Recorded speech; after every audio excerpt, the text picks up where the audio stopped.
Hi hello నమస్తే welcome to mega 9 TV. నేను మీ జనని. So Allu Arjun Pushpa 2 వివాదం ఎంతవరకు దారితీస్తుందో మనం అందరం చూస్తూనే ఉన్నాం. ఇవాళ విచారణకు హాజరయ్యారు అల్లు అర్జున్ గారు.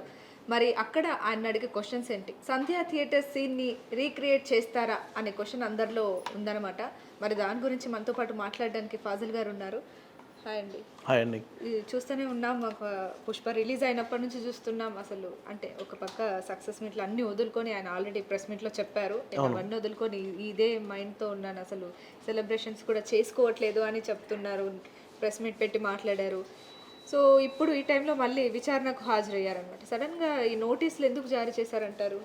అంటే ఆయన మధ్యంతర బెయిల్పై ఉన్నాడు, అది క్లియర్ కదా. అవును, నిబంధనలకు విరుద్ధంగా ఆయన యాక్టివిటీ ఉంది అని పోలీసులు భావిస్తున్న నేపథ్యంలోనే ఆయనకి పిలిచారు, సెకండ్ టైం నోటీస్ ఇచ్చి. అంటే ప్రెస్ మీట్ పెట్టకుండా ఉండాల్సిందా ఆయన? నార్మల్గా మొన్న ఒక ఇష్యూ, ఒక్క ప్రెస్ మీట్ అనే కాదు, టోటల్ ఎపిసోడ్ కనుక మనం చూస్తే అన్ని విషయాలు మనం మాట్లాడదాం దాని తర్వాత ఒకటి.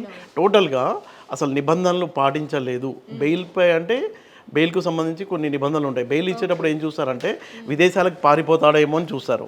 విదేశాలకు పారిపోడు అంటేనే ఇస్తారు. అయితే బెయిల్కు సంబంధించి కొన్ని నిబంధనలు ఉంటాయి. ఆ నిబంధనలు ఆ బెయిల్ ఇచ్చేటప్పుడు దేన్ని బేస్ చేసుకొని ఇచ్చారు, అయితే ఆ నిబంధనలు ఏమున్నాయి, ఆ నిబంధనల్ని ఏవి ఇతను ఉల్లంఘించాడు, అవన్నీ దృష్టిలో పెట్టుకుని ఈ నోటీస్ ఇచ్చినట్టు మనకు అర్థమవుతుంది. మనం చూసుకున్నట్లయితే ఆ రోజు డిసెంబర్ 4వ తేదీ రాత్రి సంధ్యా థియేటర్లో 9:15 నుంచి రాత్రి 12:05 వరకు పుష్ప అక్కడే ఉన్నాడు. దానికి సంబంధించిన మొత్తం సీసీ ఫుటేజ్ పోలీసు వాళ్ళ దగ్గర ఉంది. దాన్ని ఏం చేశారంటే వీళ్ళు ఒక 10 నిమిషాలకు ఎడిట్ చేసి టోటల్ ప్రూఫ్, ఇప్పుడు ఈయన చెప్పే మాటలకి అక్కడ కనిపిస్తున్న విజువల్కి అసలు సంబంధం లేదు, అందుకే పిలిచారన్నమాట. ఇప్పుడు ఆయనకి సినిమా చూపిస్తారు, ఆ 10 నిమిషాల సినిమా చూపించి, అంత టైం లేదు కదా మళ్ళీ 3 hours చూపించడానికి. ఆ 10 నిమిషాల సినిమా చూసిన తర్వాత ఆయన్ని క్వశ్చన్స్ అడుగుతారు. ఆయన ఏం చెప్తాడు, నాకు ఆ రోజు తెలియదు ఆమె చనిపోయిన విషయం అంటాడు. కానీ ఇన్స్పెక్టర్ తర్వాత ఏసీపీ డీసీపీ కూడా జోక్యం చేసుకున్న తర్వాత ఆ విజువల్స్ అన్ని స్పష్టంగా ఉన్నాయి. అయితే మనం చూసిన సీసీటీవీ ఫుటేజ్ ఏదైతే ఉందో అది కావాలని ఎడిట్ చేశారా లేదంటే నిజంగానే అది నిజమా, అది ఎవరికి తెలియదు కదా, మీరేమంటారు దాని గురించి? కావాలని అందులో ప్రూఫ్స్ ఉన్నాయి కదా, టోటల్గా పోలీసులు ఎక్కి వెళ్తున్నారు, మాట్లాడుతున్నారు, అవన్నీ. అంటే దాదాపుగా 3 గంటల సినిమా యాజ్ ఇట్ ఈస్గా చూపించకుండా ఎడిట్ చేసి దాని మీద ఈయనకు క్వశ్చన్స్ ప్రిపేర్ చేసి ఎందుకు ఇలా జరిగింది, అబద్ధాలు చెప్తున్నాం అంత ప్రతిదీ రికార్డ్ చేస్తారు. రికార్డ్ చేసిన తర్వాత వాస్తవాలు ఇలా ఉన్నాయి, ఇతను ఇలా చెప్పాడు అని రేపు మళ్ళీ కోర్టుకు సబ్మిట్ చేయడమే ఈ పిలుపు యొక్క ఉద్దేశం. ఈరోజు ఒక్కరోజే కాదు పిలుపు ఆయనకి, ఈరోజు ఏం అరెస్ట్ చేయరు. ఈరోజు తీసుకెళ్తారా సంధ్యా థియేటర్కి, రేపు తీసుకెళ్తారా, ఎల్లుండి తీసుకుంటారా అంటే కంటిన్యూగా, అంటే 27వ తేదీ వరకు ఈయనకు మధ్యంతర బెయిల్ ఉంది. అంతవరకు రోజు పిలుస్తారు నేను అనుకోవడం. తర్వాత 27వ తేదీ ఏం చేస్తారు అనేది కోర్టు డిసైడ్ చేస్తుంది. ఓకే, 27 తర్వాత అసలు సీన్ ఎలా ఉండబోతుంది అనుకుంటున్నారు మీరు? అంటే ఈయన ఇచ్చే ఆన్సర్లను బట్టి ఉంటుంది. అంటే మనం జడ్జిలా చెప్పలేం కదా. ఈయన కనుక దొరికిపోతే దానికోసమే రాత్రంతా వాళ్ళ లీగల్ టీంతో కూర్చుని చాలా సీరియస్గానే డిస్కస్ చేశారంట. ఏం క్వశ్చన్స్ వస్తాయి, దానికి ఏం సమాధానం ఇవ్వాలి, వాళ్ళ దగ్గర ఉన్న ప్రూఫ్స్ ఇవి ఉన్నాయి అన్నీ తెలిసిపోయినాయి కదా వీళ్ళకి. దానికి జాగ్రత్తగా ఇప్పుడు లీగల్ టీం ఇచ్చిన అడ్వైజ్ని బట్టి పుష్ప ఎలా రియాక్ట్ అవుతాడు, పోలీసులకు ఎలా సమాధానం చెప్తారు. ఇప్పుడు డైరెక్టర్ అక్కడ డీసీపీ కూర్చున్నారు, ఇప్పుడు డీసీపీ కూర్చుని ఆయన డైరెక్ట్గా క్వశ్చన్స్ అడుగుతున్నారు ఆయన్ని. ఈయన ఎలాంటి సమాధానాలు చెప్తున్నారు అనేది చాలా ఉత్కంఠగా మారిందని మనం చెప్పుకోవచ్చు. అసలు అల్లు అర్జున్ వైపు నుంచి ఎలాంటి తప్పులు ఉన్నాయని అనుకుంటున్నారు? చాలా దారుణంగా ఉన్నాయండి. ఆ విషయాలన్నీ మనం చూసుకున్నట్లయితే మీకు ఒక ప్రాణం పోయింది, ఆ విషయం తెలిసింది, వెళ్ళి పోలీసులు చెప్పారు, ఎలా రియాక్ట్ అవ్వాలి? లేదు నేను సినిమా మొత్తం చూసే వెళ్తాను అంటే ఆయన దృష్టిలో ఏం లేదు, మైండ్ అంతా ఒకటే ఉంది, అది బాగా ఫోకస్ అవుతుంది ఇప్పుడు ఆ విషయం.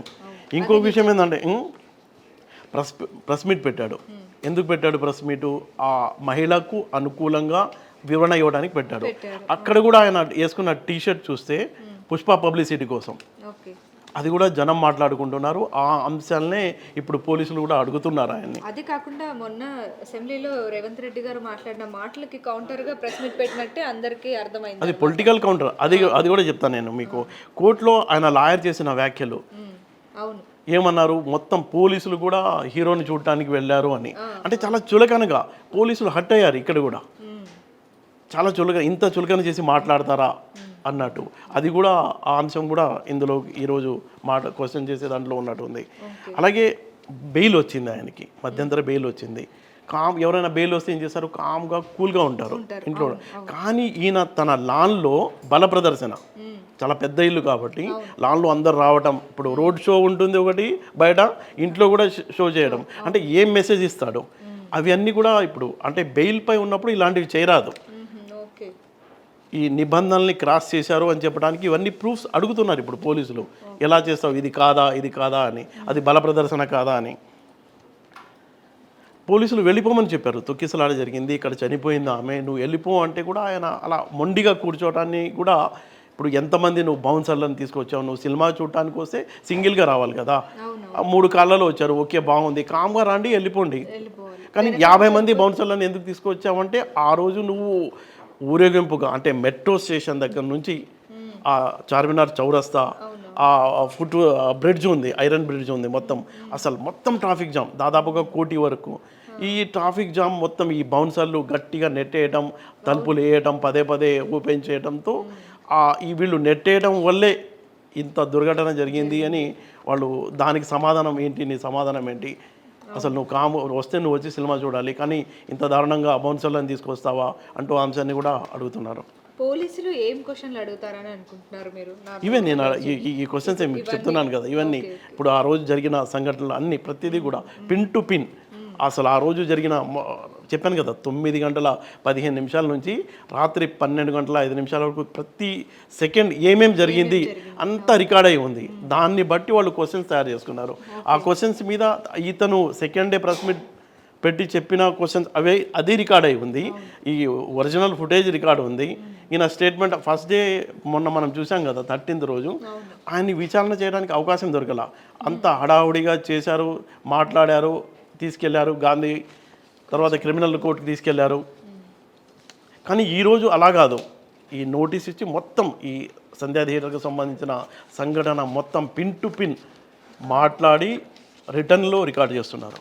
ఓకే, ఈయనకు సంబంధించి ఇప్పుడు పొలిటికల్గా కూడా బాగా హీట్ ఉందని చెప్పొచ్చు అన్నమాట. పుష్ప మొత్తం దేశవ్యాప్తంగా సినిమా ఎంత హిట్ అయిందో ఈ వివాదం కూడా అంత పెద్ద హిట్ అవుతుంది. అసలు ఈ వివాదం ఎంతవరకు దారితీస్తుంది అంటారు? ఎక్కడ ఆగుతుంది అసలు?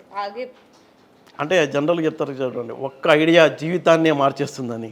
అంటే ఈ ఒక్క దుర్ఘటన మొత్తం టాలీవుడ్ ఇండస్ట్రీకి, మొత్తం ప్రభుత్వానికి ఒక వర్టికల్ డివిజన్ అయిపోయింది.